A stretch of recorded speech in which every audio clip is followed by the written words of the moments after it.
Merci beaucoup à toutes et à tous d'être présents. Bonjour.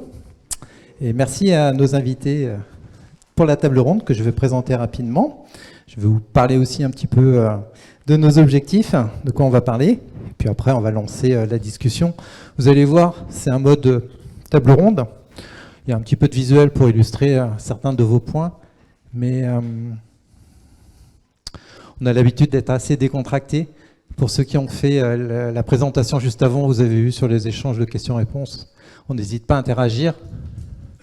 La petite différence, c'est que là, on est nombreux, on a pas mal de choses à discuter, donc on va garder le temps de questions-réponses pour la fin. On se gardera un quart d'heure, je pense, pour ça. Je suis un peu essoufflé encore à avoir couru pour faire la petite pause technique. Alors je vais tricher un peu pour reprendre mon souffle. Je vais laisser la parole à Maxime pour qu'il se présente au lieu que je le présente. Et après, je reprendrai la parole pour présenter un peu Jessica et Fibre Trig et vous compléterez. Je triche. À toi la parole. Merci Fabrice. Maxime Millet, je suis fondateur du studio de jeux vidéo bordelais Xenobits. On travaille sur un jeu qui s'appelle Exogate Initiative. C'est un jeu de gestion où on gère un programme d'exploration spatiale. Je vais jusque là ou ça attendra? On en parlera un tout petit peu plus tout à l'heure, mais voilà, j'ai dit qu'il y avait quelques visuels pour accompagner, donc c'est ça par exemple. Voilà. On y reviendra tout à l'heure. Jessica, du coup, tu veux te présenter ou tu veux que je te présente? Les deux me vont. Allez, vas-y, je te laisse faire. Donc je m'appelle Jessica Cotanzo-Garo. Je suis la créatrice des Astroludes, qui sont des après-midi jeux de société à Paris majoritairement, mais à Bordeaux aussi, avec une thématique spatiale. Donc l'entièreté de la ludothèque, c'est des jeux sur l'espace, les planètes, les aliens, etc. Merci beaucoup. Et last but not least, Fibre Tigre. Bonjour. Je te laisse aussi te présenter du coup. Fibre Tigre, j'ai travaillé 10 ans dans le jeu vidéo, plus maintenant, je suis sur Twitch. Et je vais te dire quelque chose que tu sais pas sur moi, que personne ne sait. Scoop, attention. Mais j'ai travaillé donc dans le jeu vidéo, j'ai fait des jeux vidéo comme Out There qui parlent de planètes, on pourra en parler un moment. Mais j'ai travaillé aussi sur la licence Alien pour Ridley Scott. Et j'ai eu un de mes scénarios validé par Ridley Scott pour un jeu vidéo Alien, mais le jeu vidéo n'est pas sorti et le scénario est sous NDA, donc on le saura jamais. D'accord. Mais voilà. Mais je savais pas. Ça fait partie de ma. Ouais, en fait, il y a un gros trou de 2 ans dans mon CV. J'ai travaillé pour la 20th Century Fox sur X-Files, voilà, et j'ai pas le droit d'en parler, mais c'était cool. Mais maintenant, il y a personne de la 20th Century Fox ici, ça va. Voilà, donc. De toute façon, si vous le dites à la 20, je dirais non, je l'ai pas dit. Voilà. Alors oui, pas enregistré. Oui, c'est enregistré normalement. Donc. Oups. Ouais. Ah ok. Il y a une captation. Salut. J'ai dit décontracté au début, j'aurais pas dû. Bon, tu es allé un petit peu vite sur la présentation. Effectivement, tu as fait beaucoup de choses et tu fais toujours beaucoup de choses, mais en ce moment, tu es surtout connu pour une émission. Donc, oui, je fais du jeu de rôle sur Twitch. Voilà, c'est un peu spécifique, mais il se trouve que je parle de science-fiction aussi. Donc j'ai à réfléchir à comment créer des planètes intéressantes, on pourra en parler. Ouais, ça va être un des sujets, on va y venir. Donc l'émission dont tu parles s'appelle Game of Roll, pour ceux qui connaissent, peut-être ont déjà vu.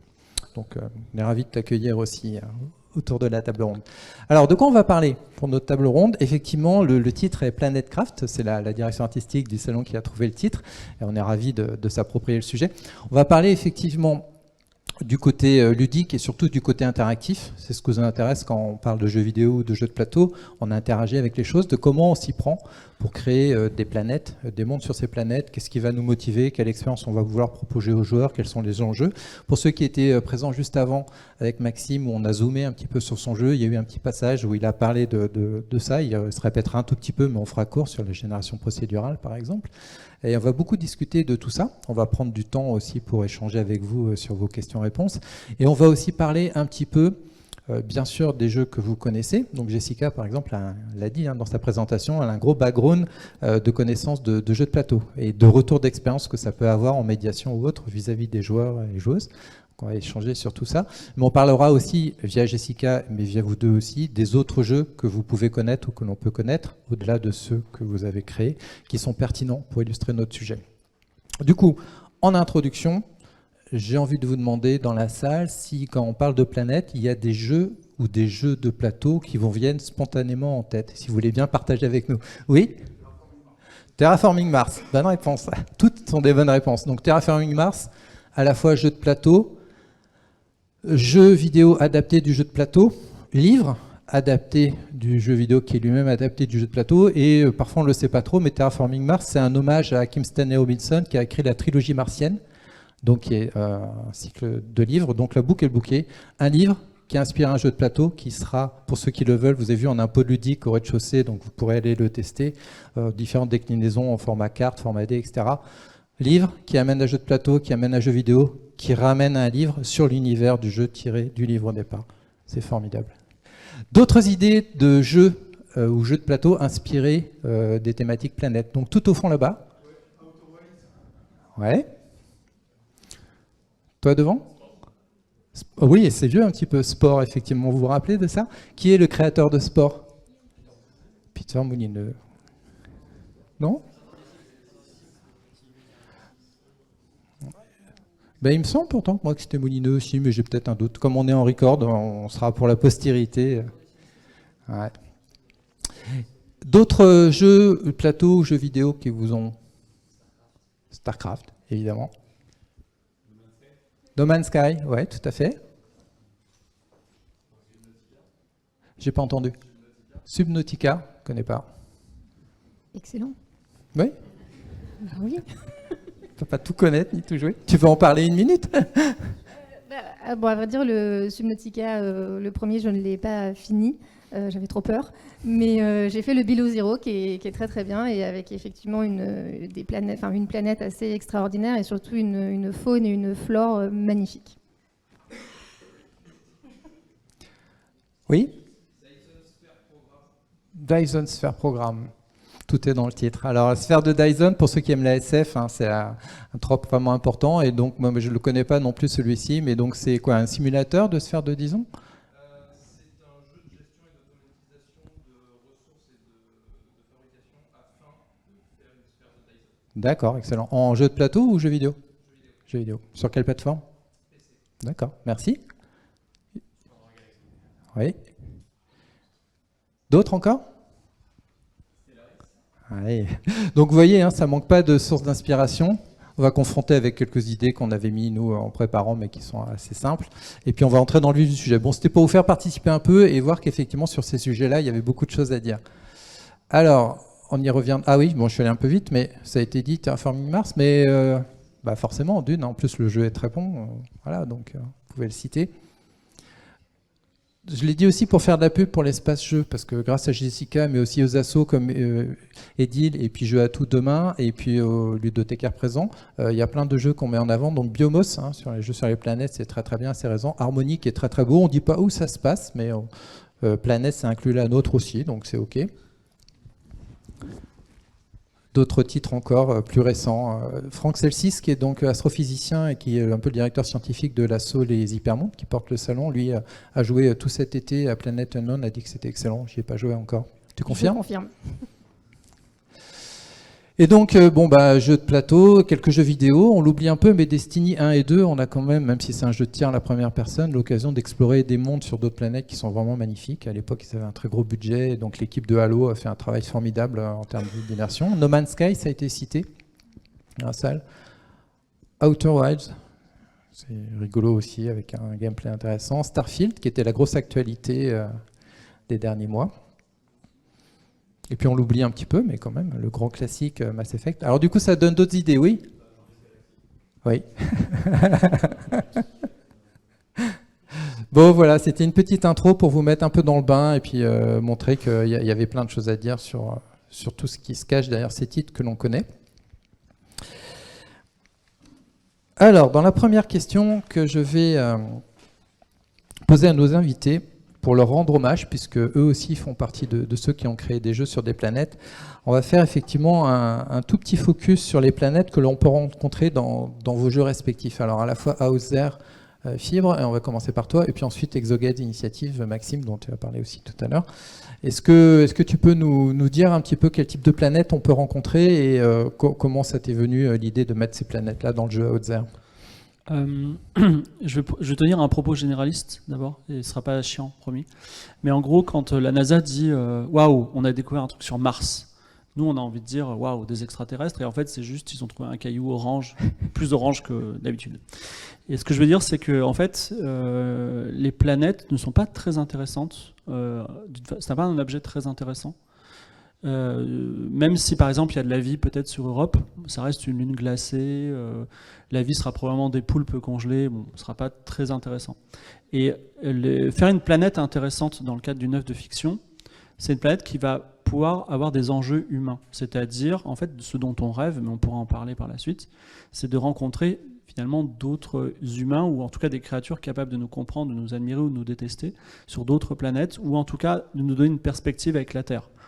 Je donne un exemple, mais j'en reparlerai. C'est que la planète Pandora dans Avatar, par exemple, en gros, c'est quoi le message de Pandora? C'est un message qui est très actuel, qui est de dire, regardez, sur cette planète-là, la technologie n'a pas été forte, ils ont respecté la nature. Bon, ils n'ont pas de toilettes ni d'hôpitaux, on se demande comment ils s'en sortent, mais en gros, ils ont l'air d'être bien. Tandis que nous, les méchants humains, déjà, on a pourri notre planète, mais en plus, on va les pourrir celle-là, regardez comme on est méchants. Et si vous voulez, il y a un propos par rapport à Pandora qui permet de nous projeter.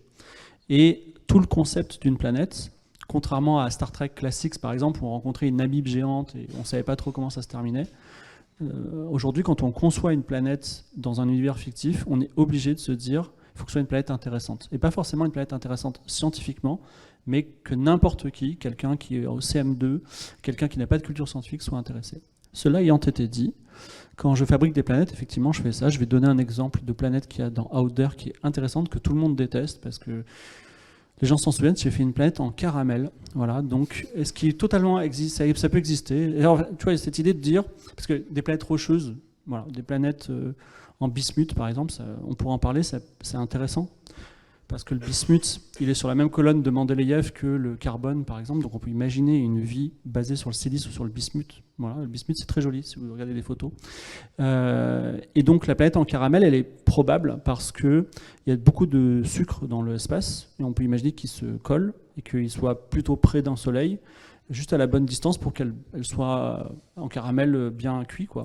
Je me demande comment tu vas nous vendre le beurre salé après dans le caramel. Le quoi, le caramel au beurre salé. Ah, c'est l'étape d'après. non, c'est compliqué. Il faut il y a du carbone dans le caramel, mais et donc cela dit, on rajoute un caramel salé, on rajoute du chlore et du NaCl, du chlore et du sodium, voilà. Mais tout ça pour vous dire que on peut trouver probablement une planète en caramel. On peut faire une aventure sur une planète en caramel. Et donc, on peut déjà, c'est rigolo. Elle est en caramel, c'est un objet de chez nous. On peut s'enfoncer dans le caramel. Oh là là, comment on va sortir de cette planète? Voilà. Donc, c'est des choses pétillantes, amusantes, qui nous parlent, mais qui ont un fondement scientifique. Voilà un exemple de travail. Mais c'était il y a très longtemps. J'ai fait ça il y a 17 ans. Donc, vous imaginez. Voilà. Donc, un fondement scientifique, quelque chose qui va être fun et quelque chose qui est intéressant pour le joueur. Pour les humains, ouais. Et pour les humains. Je complète ta réponse. Pour ceux qui n'ont pas joué à Outzer, c'est un jeu de survie. Et souvent, ce qui rend les planètes intéressantes quand on y va, c'est est-ce qu'elles ont la ressource dont j'ai besoin pour continuer l'aventure ou pas? Ou est-ce que je vais crever comme souvent dans le jeu? Parce qu'il faut redémarrer souvent pour bien comprendre la mécanique. L'espace, c'est inhospitalier, c'est assez froid. Le game designer a été un petit peu vicieux. On manque tout le temps de quelque chose. Et il faut essayer de trouver ça sur les bonnes planètes. C'est ça qui les rend intéressants. Il y a 4 décors dans le jeu. On n'avait pas beaucoup d'argent. Mais c'était un budget de 10 000 €. Hein, mais, donc c'est pour ça qu'on ne pouvait pas faire trop de variété non plus. Voilà. Mais, voilà. Donc, mais on a fait de notre mieux. Et effectivement, c'est une approche dite gagarine de l'exploration spatiale. C'est-à-dire, on galère. Voilà, ce qui n'est pas une exploration à l'américaine. Mais on en a beaucoup vendu en Russie. Donc c'était très content. Merci beaucoup, Fibre. Donc, je vais donner la parole à Maxime pour qu'il nous parle, lui, des choix de planètes dans le jeu dont il nous a parlé pour ceux qui étaient là tout à l'heure entre midi et 2, qui est donc Exogate Initiative. Donc, tu as pris une autre optique que ressources, parce qu'on n'a pas besoin des ressources qu'on trouve sur les planètes, c'est plutôt une optique d'exploration, curiosité et rencontre. Tu peux nous préciser un petit peu ça? Ce qui a guidé ton choix de planète et comment ça intervient dans le jeu? On a un peu défini les planètes en... Oui, tu le gardes près. Très près, d'accord. Donc on a un peu défini les planètes en fonction de leur usage quand même, on les a un peu spécialisées, on a des planètes scientifiques, on a des planètes qui vont permettre aux équipes de gagner en expérience, on a des planètes plus typées géologie pour exploiter des ressources et des minerais.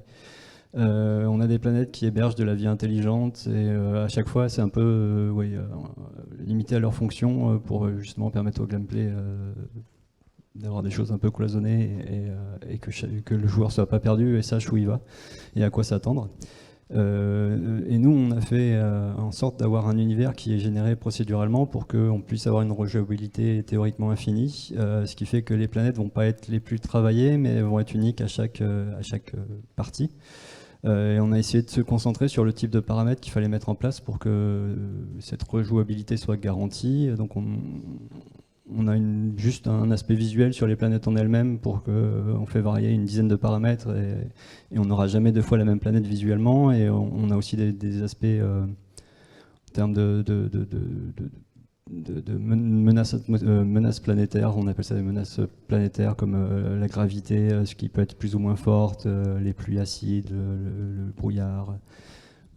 L'absence totale de lumière ou au contraire trop de lumière, la chaleur, le Oui, froid. il y a quelques places au milieu, n'hésitez pas à vous rapprocher. D'accord, merci beaucoup pour ce complément. Alors, j'ai pas remis tous les visuels de tout à l'heure, mais il y en a un quand même. Celle-ci, par exemple, c'est donc plutôt l'optique rencontre de la flore. Voilà, Hein, c'est qui va la flore. guider cette exploration. Et puis il y en a d'autres sur effectivement des artefacts, des aliens, etc. Je me permets de dire quelque chose. Bien C'est sûr. que quand on travaille sur des planètes inconnues, et Maxime a fourni un travail en ce sens, c'est extrêmement compliqué d'imaginer des choses qui ne sont pas tirées de notre environnement. C'est extrêmement compliqué d'imaginer des extraterrestres, par exemple, une vie extraterrestre intelligente qui ne soit pas anthropomorphe d'une part, c'est-à-dire comme dans les Gardiens de la Galaxie, des gens normaux mais verts, quoi. Mais surtout même qui ne soit pas basé sur une perception qu'on a de la vie. C'est-à-dire, on pourrait dire « Ah, mais moi, mes extraterrestres, c'est pas des humains, c'est des fourmis à 8 pattes. » Mais en vrai, c'est très peu imaginatif. C'est-à-dire qu'on n'a pas pensé... Enfin, en gros, imaginer une planète vraiment différente, c'est penser l'impensable. Voilà. Et c'est extrêmement difficile. Et nous, on a essayé de faire des extraterrestres non anthropomorphes. Par exemple, un extraterrestre qui serait un écho qui résonne dans une ville abandonnée, par exemple. Voilà.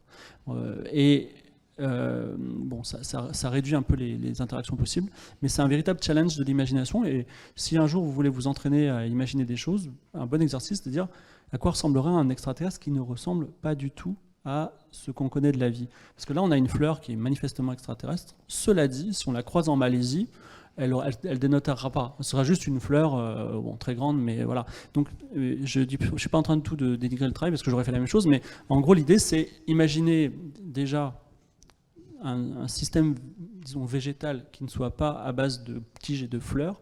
C'est déjà très compliqué, alors qu'il en existe des rhizomes, etc. Et donc, c'est un véritable travail vraiment très, très difficile. Voilà. Juste, on va donner la parole à Jessica pour qu'elle nous parle de ce qu'on trouve dans les différents jeux de plateau que tu utilises au quotidien dans ton activité, s'il y a des patterns qui reviennent, des représentations qui reviennent, si c'est plutôt des planètes imaginaires ou au contraire des planètes réelles, pour expliquer le système solaire, etc.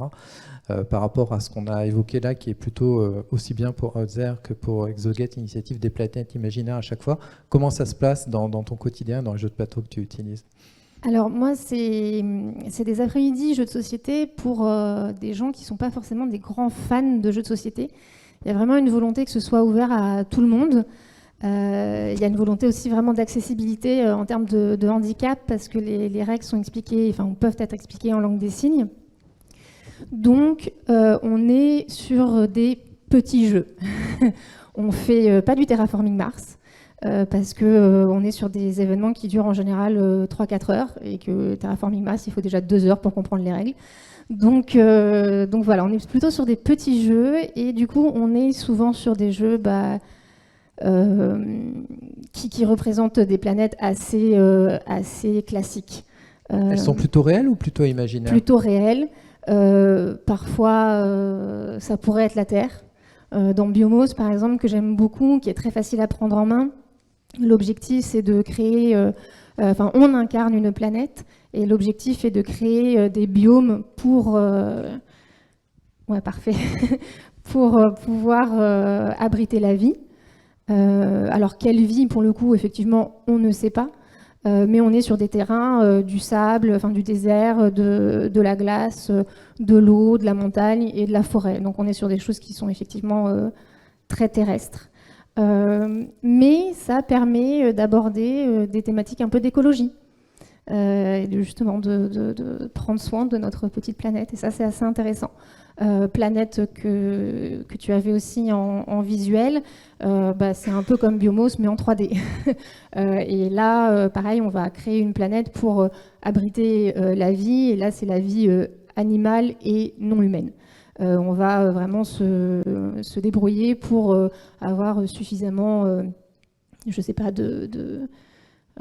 d'arbres pour accueillir des koalas, par exemple. Donc, on reste sur des choses effectivement un petit peu anthropocentrées, mais qui en même temps sont souvent très... Enfin, les visuels sont très travaillés, beaucoup plus qu'il y a quelques dizaines d'années dans le jeu de société. Maintenant, on a des visuels qui sont très très beaux et qui donnent vraiment envie de jouer. Et ça... Qui font rêver. Qui font rêver. Alors, et ça, c'est important. C'est la transition vers une des questions que je voulais vous poser effectivement à tous les trois. Merci pour ta réponse. Tu le disais un petit peu tout à l'heure, Fibre Tigre, c'est pas toujours pertinent d'avoir une planète dans un jeu. Il faut la rendre pertinente, il faut voir le point de vue du joueur, le point de vue humain, il faut la rendre fun, il faut partir de choses scientifiques, etc. Si on prend un petit peu de recul ou de hauteur, pourquoi c'est intéressant ou pas de prendre l'objet planète comme moteur dans notre jeu, comme thématique de notre jeu? C'est ce que vous avez fait dans vos deux jeux respectifs, c'est ce que tu fais dans ton quotidien. On a vu avec tous les exemples que vous avez cités tout à l'heure ou que l'on a montré qu'on n'était pas les seuls, qu'il y en a beaucoup qui le font. Qu'est-ce qui se cache derrière? C'est que du rêve ou du fantasme, ou il y a d'autres ressorts intéressants ou profonds qui vont faire qu'on va s'approprier ça dans les jeux? Qui veut commencer? Tu veux commencer? Non, vas-y. Je pense qu'il y a, en tout cas pour les planètes, je pense qu'il y a aussi cet instinct assez humain d'exploration. On a envie d'explorer. D'abord, c'était notre Terre et l'environnement assez immédiat, mais on a envie d'aller explorer l'espace, de voir quelles sont les planètes qui sont juste à côté de nous, quelles sont les lunes qui les entourent. Et on a envie d'aller voir plus loin, d'aller voir s'il y a quelqu'un ou pas, s'il ressemble plus à des poulpes ou à des échos qu'à des bipèdes. Je pense que c'est ce besoin d'explorer et d'aller voir plus loin que juste à côté. Je vais prendre 3 exemples historiques. Donc, il y a une période, 1850, 1920, on va dire, dans laquelle on était dans la colonisation de la planète Terre. C'est-à-dire que les nations du monde allaient dans d'autres pays et les conquéraient, et ils se prétendaient avoir une mission civilisatrice. Et ce qui est intéressant, c'est que la science-fiction de l'époque et les planètes de l'époque étaient à l'image de cet effort colonial. C'est-à-dire qu'on arrivait sur Mars, Barsoom, ou sur une planète inconnue où il y avait des hommes-singes, où il y avait des créatures ou des hommes un peu primitifs. Et le héros, c'était un peu un type glorieux qui allait leur expliquer comment ça se passe et trouver une jolie fille, voilà. Et donc en fait, la planète transcrivait cette espèce de courant. Dans les années 80, où les gens avaient encore un petit peu d'argent juste avant la crise, l'idée c'était d'aller aux Caraïbes en été et au ski en hiver. Et on a vu émerger les planètes monobiomes. C'est-à-dire qu'on a Tatooine qui est une planète des sables, ou Dune qui est une planète des sables, on a des planètes de neige, etc. Et en fait, tout simplement, c'est du tourisme. C'est-à-dire, les planètes sont très diversifiées. Regardez la France, il y a une mer des sables en France, mais il y a aussi les Alpes françaises, et j'imagine on va trouver une forêt de bambou à un moment. Donc, même dans un territoire très petit, il y a une énorme diversité. Et la science-fiction et le design des planètes de l'époque, c'était simplement de dire je ne vais pas faire mes vacances au Maroc, je vais aller sur Tatooine. Voilà. Et aujourd'hui, effectivement, on a des questionnements anxieux sur l'écologie et le réchauffement climatique. Et effectivement, la science-fiction d'aujourd'hui, c'est la science-fiction d'Avatar. C'est la science-fiction qui dit protégeons notre monde, notre planète, l'humain. L'humain civilisateur d'il y a 100 ans, c'est finalement le méchant de l'histoire. Et donc en fait, rien de nouveau dans ce que je dis, mais je l'explique à travers les planètes, les récits fictionnels et de science-fiction en particulier, et le traitement des planètes en particulier, ne sont que le résultat finalement de nos peurs et de nos fantasmes du moment. Voilà. Et aujourd'hui aussi, il y a cette idée d'hyperconnexion. Voilà, donc on va avoir, j'imagine, peut-être des planètes virtuelles un jour. Voilà. Donc il nous manque un tout petit peu de culture scientifique, mais une planète faite où un soleil fait en électrons, ça peut tout à fait être possible. Voilà, une planète, comment dire, vous savez, quand il y a le vide spatial total, il y a quand même des choses qui peuvent émerger, ça s'appelle des fluctuations quantiques. On peut tout à fait imaginer, issues des fluctuations quantiques, des choses très intéressantes qui apparaissent. Voilà, je vous laisse googler sur le sujet, il y a vraiment des expériences scientifiques très intéressantes, et donc on peut imaginer c'est une planète dans 10-20 ans, quand on aura passé le traumatisme de l'arrivée de l'Internet dans nos populations. Voilà. Par exemple, dans un univers quantique, tout à l'heure, on va vous demander si vous avez des questions. Dans un univers, il n'y aura pas de questions, et dans l'autre univers, il y aura énormément de questions. Oui. Tu veux compléter, Maxime, sur pourquoi c'est intéressant d'avoir cet objet planète dans les jeux? Moi, je voulais rajouter l'aspect un petit peu introspectif, ou se poser la question en tant qu'humain, qu'est-ce que ça donnerait d'être dans un endroit qui n'est pas la Terre et qui n'est pas forcément quelque chose qui a été prévu pour l'humain, et voir comment je réagirais, et ce genre de choses. Une planète sans soleil, comment on pourrait vivre là-dessus, comment on s'adapterait, si on pourrait s'adapter, sachant que de base l'univers scientifique est hostile. On essaie d'imaginer des choses où ce serait un petit peu moins hostile, et si on pourrait s'adapter ou pas, ou si on est condamné à rester sur Terre et rester comme ça. Bon, ce matin, on avait un gros sujet sur Fantasme de Mars que j'animais, donc c'était un gros sujet. Tout à l'heure, on a parlé de Terraforming Mars très rapidement. Tu as dit que dans le jeu, c'était trop long, c'était 2 heures pour les règles, 3 heures pour une partie. Mais en vrai, Terraformer Mars, si un jour on y arrive, et si tant est que ce soit une bonne idée, ce qui n'est pas du tout sûr, c'est des milliers et des milliers d'années. Bon, on n'arrive déjà pas à régler notre problème de CO2 sur la planète ici. Donc alors avant d'imaginer de rendre une autre planète habitable, il y a du chemin. Mais effectivement, toutes ces transpositions d'évolution d'époque et de peur, de rêve, de fantasmes se transposent aussi dans ces choix de sujets, et les planètes, c'est effectivement le cas. Ça va nous amener vers une autre thématique dont on va discuter ensemble, qui est l'interactivité. Donc, on aurait pu parler des planètes dans les livres, dans les séries, dans les BD, mais on va en parler dans le cadre très particulier des jeux de plateau et jeux vidéo. Et il y a une dimension qui change, même si c'est toujours le même univers, un petit peu de geek et de passionné. C'est que dans ces deux médias, on a l'interactivité, la possibilité de donner les clés du camion au joueur, de lui faire vivre des expériences, de lui donner des choix, y compris de créer lui-même ses propres planètes. On en parlera peut-être, mais il y a des jeux de type God Mode où on peut prendre le contrôle et créer complètement son monde. Et je voulais vous interroger tous les trois sur effectivement cette dimension très spécifique de l'interactivité. Qu'est-ce que ça amène quand on conçoit une planète ou des ressources sur une planète, ou un jeu qui va faire intervenir des planètes? Qu'est-ce que ça amène d'avoir l'interactivité? Comment on se pose la question des choix qu'on va donner aux joueurs ou pas? Tu disais tout à l'heure comment ça va être intéressant pour le joueur ou pas. Mais comment ça intervient l'interactivité dans cette réflexion par rapport au choix de mettre ou pas des planètes dans le jeu, et quelles planètes? Il y a plein de choses à dire, plein de domaines à explorer. Je vais juste concentrer ma position sur un aspect qui est un peu pessimiste, mais je le trouve intéressant à l'instant T. Donc il y a un jeu qui s'appelle No Man's Sky. No Man's Sky, 7 millions de ventes. Plus maintenant, je crois, un peu plus.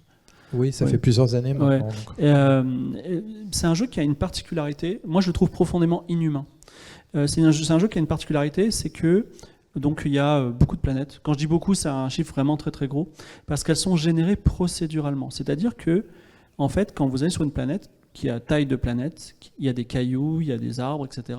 Mais ces cailloux n'ont pas été posés par un humain. Ils ont été posés par une équation. Ce qui fait que, en fait, c'est pas très intéressant. C'est-à-dire que ça. Tu veux dire que ça se ressent quand on explore une planète qui a été générée de façon procédurale? Oui, parce que il y a cette espèce d'homogénéité du hasard. C'est-à-dire, en gros, si vous lancez 1 million de fois un dé à 6 faces, vous aurez le même nombre de 1, de 2, de 3, de 4, de 5, de 6. Voilà. Dans la vie réelle, il y a des disparités. Et il y a même une loi qui s'appelle la loi de Benford, où il y a beaucoup plus de 1 que de 6, mais peu importe. Ce que je veux dire, c'est que il y a une énorme différence entre une planète qui a été faite par un humain, même une petite planète comme Subnautica, qui est faite par un humain, où chaque caillou est posé par un humain, et où No Man's Sky n'a pas été créé par un humain. Et là, il y a un vertige, c'est-à-dire que l'interactivité, elle est là. C'est-à-dire que, en fait, on nous a plongé dans un monde qui est généré par les mathématiques. Et il y a une profonde inhumanité. Enfin, c'est ce que je ressens en tout cas. Et d'ailleurs, je pense que No Man's Sky, c'est un jeu qui est beaucoup acheté, qui est beaucoup exploré, mais qui n'est pas trop joué, en fait. Je pense qu'il y a une sorte de vertige. L'expérience est intéressante, mais elle montre les limites de la génération procédurale. Donc ça génère aussi des animaux à partir d'équations. Donc les animaux, ils vivent, ils ont une activité, mais ils sont générés par une équation. Donc ce que je dirais, c'est que le malheur, enfin l'humain, quoi qu'il arrive, et c'est le succès d'Instagram, l'humain, il cherche dans les œuvres d'art lui-même, il cherche un miroir. C'est-à-dire que pour nous, la Joconde, elle a plus de valeur qu'un autre tableau. Et il y a des gens qui vont venir du Japon, ils vont faire la moitié du monde pour aller voir la Joconde. Mais pourquoi ? C'est pas un tableau magnifique. Les gens vont voir la Joconde parce qu'il a une histoire. Parce que en fait, il y a une histoire humaine d'ailleurs. Elle a été volée plein de fois. On sait pas trop qui était le modèle. C'est un grand gars qui l'a fait, Léonard de Vinci. Et même s'il est techniquement moins bon que les Noces de Cana qui est juste derrière, on va venir voir la Joconde parce qu'on veut que notre histoire fasse partie de ça. On veut regarder ce tableau et voir finalement d'autres humains qui nous parlent. Et je pense que l'interactivité dans le jeu vidéo, c'est très vaste ce que je dis, elle cherche ça, elle cherche à retrouver une trace d'humanité dans une interaction. Et en l'occurrence, dans la création de planètes à la volée, on le perd. Voilà. Et donc, mon propos est très long, mais je conclus. Subnautica, qui est un jeu qui se passe sur une planète, il faut absolument que tu y joues, il se passe sur une planète d'océan. Il y a une fin extrêmement émouvante. Et entre autres choses qui sont émouvantes dans le jeu, c'est l'histoire d'un Robinson qui arrive sur une planète et qui va essayer de survivre et puis de comprendre et finalement d'aimer les choses qui l'entourent et qui sont parfois des prédateurs. Eh bien, il y a une histoire humaine extrêmement touchante, extrêmement bien pensée. Voilà, il est tiré d'un jeu plus ancien qui s'appelle Planetfall. Trop long à expliquer, mais en gros, je dirais que l'interactivité, encore une fois, nous permet de retrouver l'humain dans les planètes. Voilà. Merci. Alors, on parlait du ressort de l'exploration tout à l'heure, Jessica. Est-ce que pour toi, donner le contrôle aux joueurs vers les différents jeux que tu utilises, c'est un moyen de leur permettre d'explorer aussi, ou plutôt d'assembler, ou plutôt de découvrir ? Tu le traduirais comment ? Bonne question. Peut-être un petit peu tout à la fois. Non, moi, ce que j'aime beaucoup le jeu vidéo. Mais ce que j'aime particulièrement dans le jeu de société, et c'est là où moi je trouve l'interactivité, c'est dans la rencontre entre les personnes qui jouent autour du même jeu. Certes, bon, moi c'est les planètes parce que j'adore les planètes et j'adore l'astronomie depuis que je suis toute petite, mais si je suis très honnête, plein d'autres sujets pour le coup fonctionnent aussi très bien. Mais voilà, c'est faire se rencontrer des gens qui peut-être ne se rencontreraient pas autrement. Je parlais tout à l'heure du fait que mes après-midi étaient accessibles en langue des signes. Un de mes plus beaux souvenirs d'interactivité, c'était une partie de... Mon Dieu, le nom m'échappe. Dune ? C'est pas grave, non. Non, un vieux jeu Full Metal Planet. Non plus, qui a été réédité récemment. Bon, c'est pas grave, peu importe le jeu, c'est un jeu qui ressemble grosso modo à du Rami, mais avec des très belles illustrations du Sur de Galaxy ? Non. Et il me reviendra tout à l'heure quand je n'y penserai pas. Et Level Up, voilà, il suffisait de plus y penser. Donc Level Up, jeu de pli assez simple, qui s'appelle maintenant Level 8, mais qui est moche comme le Uno, qui donc à l'époque était illustré avec des illustrations de Méliès beaucoup plus jolies. Et pour en revenir à la question de l'interactivité, c'est un jeu où il n'y a pas forcément énormément d'interactivité, si ce n'est qu'on peut de temps en temps piocher une carte dans la défausse de l'autre. Mais il s'avère que là, il y avait une personne entendante qui jouait avec 4 personnes sourdes et que ça a donné de très beaux moments d'interactivité et de proto-dialogue. Elle a fini, Elisabeth, par être baptisée par tous les sourds qui étaient là. Et j'étais très heureuse que ce jeu assez simple, même si très beau, ait permis tout ce rapport humain. Et moi, je trouve que l'interactivité, en tout cas dans le jeu de société, elle est surtout là.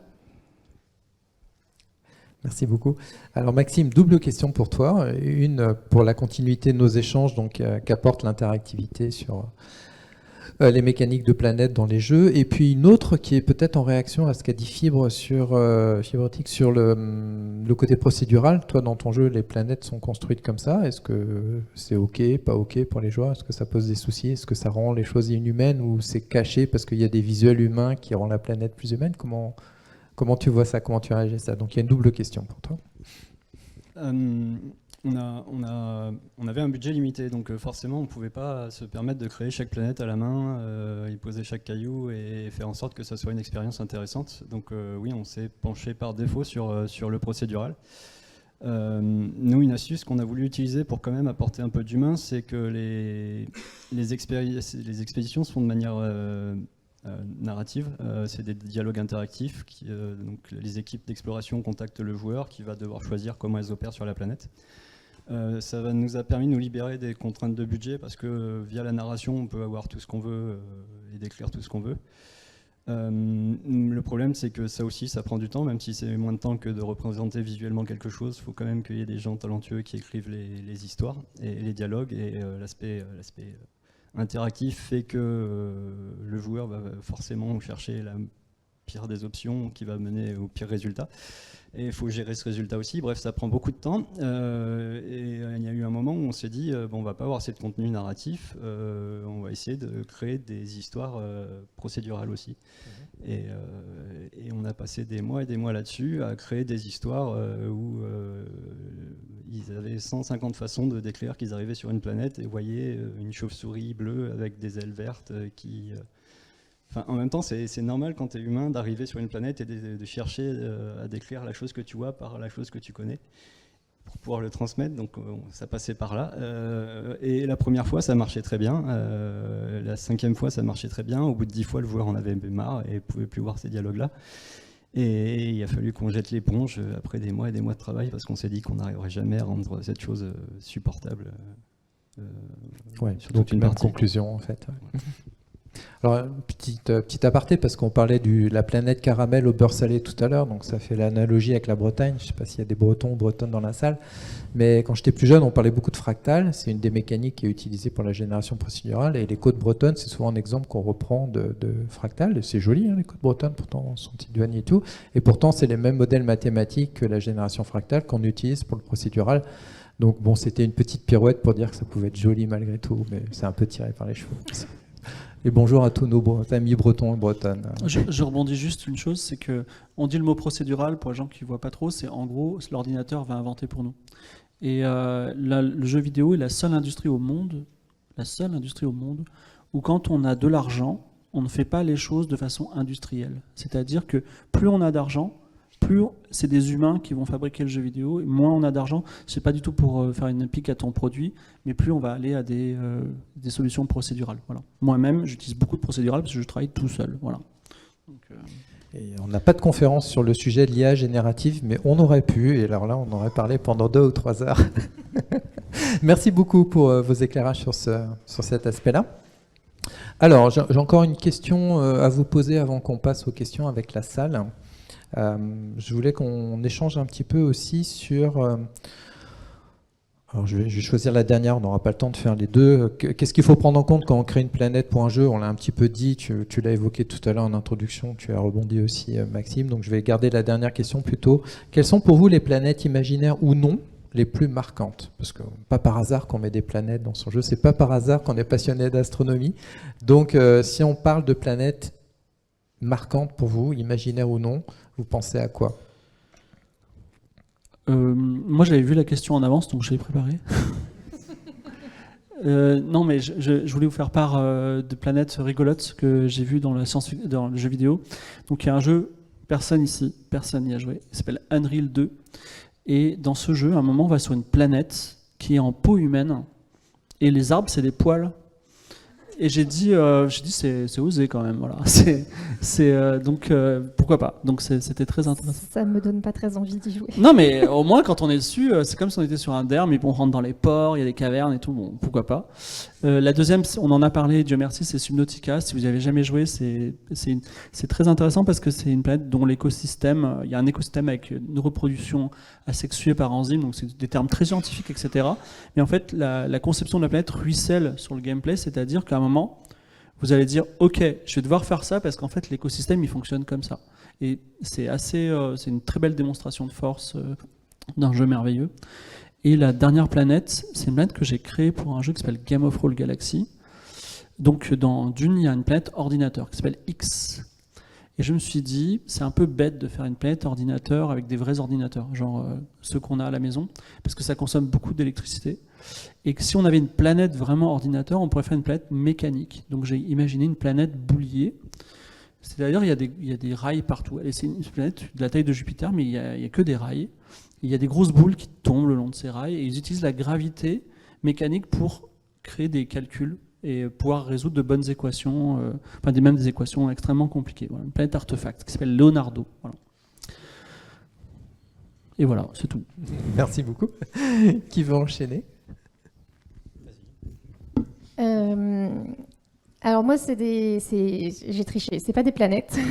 Je suis désolée. Et pour le coup, elles sont bien réelles. Mais en ce moment, les deux lunes qui m'intriguent et qui m'intéressent, c'est Encelade et Europe. Tu en as parlé vite fait tout à l'heure. Donc Encelade, une lune de Saturne. Europe, une lune de Jupiter. Qui sont, en tout cas dans notre système solaire, les deux autres endroits, disons les deux meilleures candidates pour une forme de vie ailleurs que sur Terre. Alors, je ne suis pas du tout en train de dire que nous, on pourrait y vivre. Il y fait très très froid, parce que grosso modo, c'est des lacs sous des couches de glace. Mais voilà, on a de l'eau à l'état liquide, et donc potentiellement une forme de vie, très certainement juste bactérienne. Mais voilà, moi, c'est les deux qui m'inspirent un peu en ce moment, et où je me demande ce qui peut s'y passer et ce qu'on y trouvera, en espérant en même temps, c'est une petite dualité très, très interne, qu'on n'aille pas trop y faire n'importe quoi, en allant les observer. Précisons juste que c'est de l'eau à moins 200 degrés, qui n'est pas sous forme liquide, parce que Jupiter la malaxe avec sa force d'attraction. Voilà. Mais Pour les mojitos, ça a l'air pas mal. Ouais, bien sûr. Ouais. Maxime? Moi, c'est plus dans la fiction. Là, récemment, il y a une série animée qui est sortie qui s'appelle Scavenger's Reigns. Je ne sais pas si quelqu'un a vu ça. C'est une des planètes les plus folles que j'ai vues, avec la faune la plus imaginative que j'ai vue. C'est vraiment visuellement, c'est fou, c'est une expérience. C'est exactement le genre de choses où on se dit, on ne peut pas imaginer ça, on se dit, et pourtant des gens l'ont imaginé, à force d'itération, j'imagine, et c'est vraiment complètement dépaysant. Et une autre que j'avais en tête, c'est dans un des premiers scénarios d'Alien 3, le film. Le film se passe sur une planète pénitentiaire, et à la base, ils avaient imaginé une planète. C'était un monastère qui était sur une planète en bois. Donc il y avait des moines qui vivaient sur une planète en bois, qui cultivaient sur une planète en bois. Et c'est dommage que ça n'ait jamais vu le jour, mais il y a eu des concepts qui sont sortis là-dessus. C'était une idée très intéressante, je trouve. Ouais, belle imagination aussi. Et pour ma part, c'est pas du tout original, mais on fait une petite fixette sur la planète Mars. Et il y a une raison à ça. Quand on voit les images, on a l'impression qu'on pourrait presque aller y faire une randonnée. C'est assez étonnant. Et surtout, c'est une planète morte, donc elle ne vit que parce qu'on s'intéresse à elle. Et en même temps, quand on réfléchit, on parlait d'écologie tout à l'heure, à l'avenir de la Terre, qu'on maltraite beaucoup. Si on continue à déconner, elle aura le même visage un jour que la planète Mars, elle sera morte. Donc, en regardant Mars, on pense peut-être un peu plus à sauver la nôtre de planète et en revivant de cette planète qui est morte, désertique. C'est bien, on a déjà supprimé l'aéroport de Bordeaux, donc c'est bien. On va dans la bonne direction. Merci beaucoup pour ces échanges. On va vous donner un petit peu la parole pour que vous puissiez poser des questions à nos intervenants. Donc je rappelle, questions succinctes, respectueuses et pas de sujet interdit. Ah ouais, très important. Qui a envie de poser une question? Voilà, je vous ai pas assez préparé, si c'est bon. Avec ou sans micro? Bonjour. Alors je suis désolé, c'est un peu confus dans ma tête la manière dont j'avais envie de préparer un peu la chose. On parlait en fait, vous parliez tout à l'heure de génération procédurale, du fait qu'il y avait un côté un peu inhumain en fait dans tout ça. Mais si on extrapole un peu la chose, est-ce que le monde dans lequel on vit est géré justement par des nombres, par des chiffres, la manière dont c'est créé, la planète, le système solaire, tout ce qui nous entoure en fait est généré de cette manière-là? Est-ce que le fait justement d'utiliser des équations, c'est pas pour donner un côté vraisemblant à ce que nous on connaît, mais la problématique en fait qu'il y a là-dedans, ça serait plutôt de venir justement créer un minimum de terre ou de planète, pardon. Ne pas faire comme No Man's Sky en fait avec un environnement beaucoup plus ouvert, mais de restreindre un peu comme Star Citizen ou ce genre de choses où on vient terraformer davantage en fait la chose. C'est un peu confus, dans la tête, mais effectivement, c'était juste cette problématique-là de savoir si oui ou non le procédural était intéressant, vu que encore une fois c'est régi par les équations. Et donc ma question, et j'y arrive, c'est vous quand vous créez vos propres planètes dans le jeu de rôle, vous utilisez procédural, mais quand même, et même vous étiez plus terre à terre quand vous parliez justement avec le jeu de société. Est-ce que vous êtes quand même régi par une question scientifique de comment ça fonctionne? Vous parliez fibre optique tout à l'heure de la planète Caramel. Il y a quand même une envie de rapprocher ça à un côté scientifique. Mais est-ce que tout ce que vous allez venir créer a toujours ce côté scientifique en fait? Désolé pour la question qui est derrière l'enjeu. Pas de souci, merci. Non, mais une planète peut exister sans le recours de la science. Et à ce moment-là, c'est de la fantasy, ce qui est un petit peu Star Wars. La science, après, toute science est limitée. Même les mathématiciens se demandent même si les nombres existent en ce moment.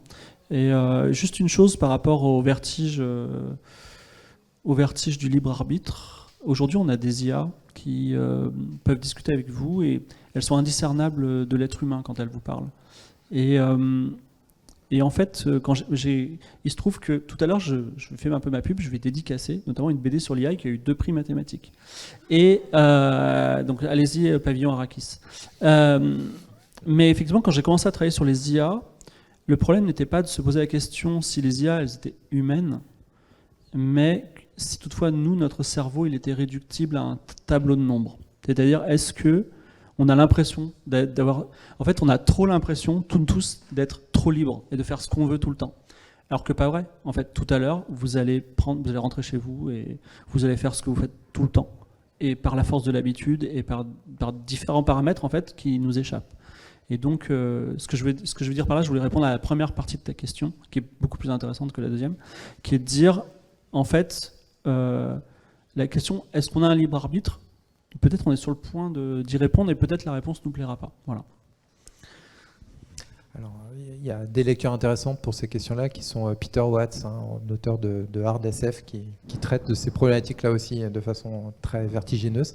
Merci pour cet élément de réponse. Jessica, Maxime, vous voulez compléter la réponse ? Au début, on a voulu avoir une approche très scientifique et on s'est rendu compte que c'était pas forcément drôle d'avoir des centaines et des centaines de planètes vides, de roches uniquement et tout ça. Donc, on s'est un peu écarté de ça et on a plus tendu parfois vers de la fantasy où effectivement, vraiment, ce qui comptait le plus, c'était l'expérience du joueur et ça passait par s'écarter un petit peu des règles de la physique et tout ça. Oui. Non, parce que j'ai pensé juste à une chose. Mon rêve au départ, quand j'ai créé les Astroludes, c'était vraiment de pouvoir parler de science en jouant. Je me suis rendu compte qu'il y avait peu de jeux vraiment scientifiques qui étaient à la fois, qui étaient aussi intéressants en termes de mécanique, de gameplay.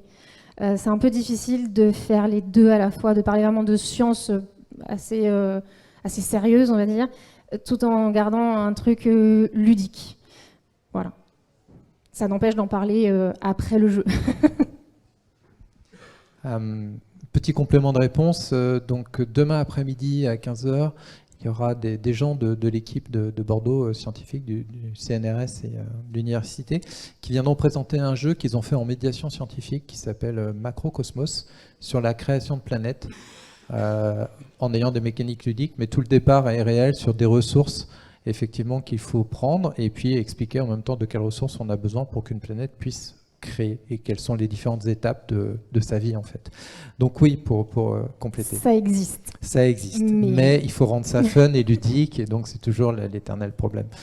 Et sur le côté planète fantasy, donc Franck Celsis serait là, astrophysicien spécialiste d'exoplanètes. Il dirait, c'est un de ses thèmes favoris et c'est assez vertigineux, que certaines planètes qui ont été imaginées par des autrices, auteurs de SF existent réellement aujourd'hui. C'était pas du tout prévu sur Star Wars, qui est effectivement plus fantasy. Il y a une planète avec 2 soleils. Et c'est bon, en fait, en cherchant des exoplanètes, ils se sont rendus compte que ça existait vraiment, alors qu'au moment où ça a été créé, c'était juste une vue de l'esprit pour rigoler. Et au fur et à mesure, on va explorer différents systèmes, différentes exoplanètes, ça va être la même chose. On n'a pas parlé du problème à 3 corps, mais on pourrait, parce que c'est aussi inspiré de choses qui existent dans la science, etc. On va prendre une autre question, s'il y a d'autres questions dans la salle.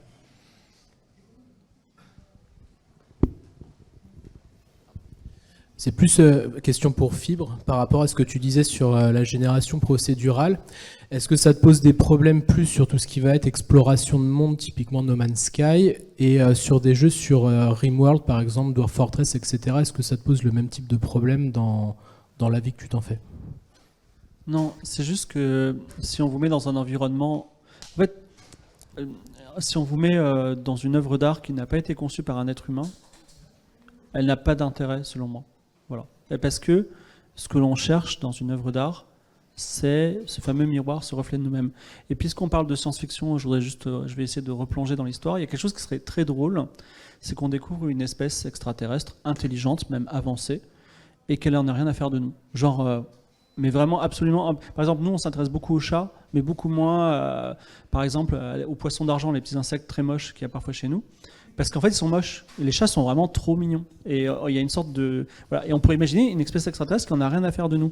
Et en fait, oui, les 3 premiers mois, on serait là, waouh, des extraterrestres et tout. Mais le fait qu'on ne puisse pas avoir de relation, et surtout qu'il n'y ait pas cet effet miroir, qu'ils ne peuvent pas nous apprendre sur nous, qu'on ne peut pas même coucher avec eux ou whatever, en vrai, ça va tellement nous décevoir qu'on va les éjecter de notre vie.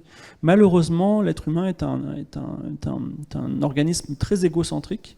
Je me demande même parfois si en fait, à travers l'amour, on aime les autres, mais on s'aime pas soi d'une certaine façon. Et donc, notre relation au monde, malheureusement, elle se fait à travers nous. C'est-à-dire, on cherche nous dans le monde. D'où les succès des réseaux sociaux et des Instagram et des selfies. Voilà. Juste, si vous voulez jouer à un jeu trop mimes avec des chats trop mignons, il y a Mlem Space Agency en bas avec des chastronautes, c'est génial. Bon, vous pensiez pas qu'on parlerait autant philosophie et aparté, et vie sexuelle sur les planètes, etc. Vous connaissez mal. C'est la base, beaucoup de sexualité avec des extraterrestres dans la science-fiction. Philip Joseph Farmer, Captain Kirk. Ça existe, tout à fait. Hein. Ouais, c'est un peu plus difficile peut-être à aborder aujourd'hui, mais dans les années 70, ils ne se sont pas gênés du tout, effectivement. Et ça donne des romans très intéressants. Mais je suis d'accord, c'est toujours anthropocentré. Est-ce qu'il y a d'autres questions? 2 questions. On vient de parler de sexe tout de suite. Ouais, Alors, c'est pas du tout une question sur le sexe, pour le coup. Je tenterais bien le contre-pied de ce qu'on disait sur... de ce que tu évoquais, Fibrotique, sur... pardon, je te tutoie, réflexe. Sur le fait qu'il y ait de l'inhumanité dans le procédural.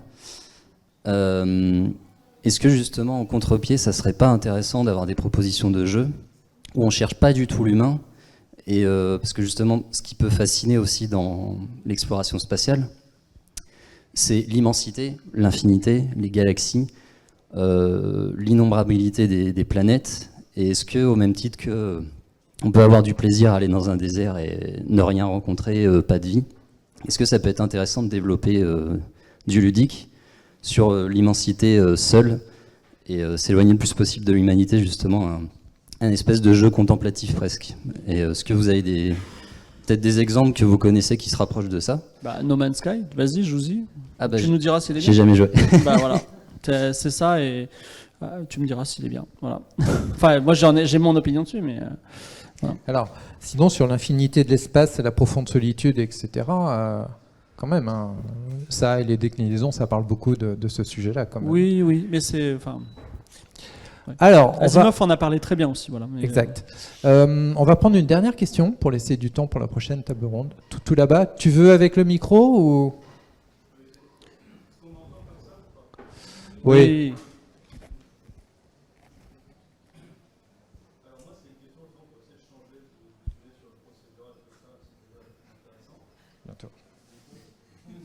J'ai dit oui, mais en fait non. Mais surtout question courte pour qu'on ait le temps d'y répondre. Du coup, là, c'était pour tous les intervenants. Est-ce que c'est plus difficile de créer une planète où en fait il n'y a pas d'existence, parce qu'on a beaucoup parlé en fait de planètes où en fait il y avait finalement très sauvage sur le principe, avec par exemple Pandora, même si effectivement il y a des extraterrestres, tout ça, finalement quand même la planète est très luxuriante, très beaucoup de végétation, ou alors très vide. Ou alors une planète, moi l'exemple qui me vient en tête par exemple c'est les planètes ruches dans Warhammer 40 000 qui sont des planètes recouvertes d'humains, enfin où il n'y a quasiment plus aucun espace pour la vie, hein, enfin, finalement qu'on peut dire, etc., ou alors l'artificiel. Finalement c'est quoi le plus intéressant? En tout cas tout dépend du contexte, mais est-ce qu'il n'y a pas aussi parfois aussi un problème dans l'imagination justement d'imaginer toujours en fait des planètes vides de tout espace humain aussi? Excuse-moi, les planètes ruches ne sont pas des planètes vides d'espace humain?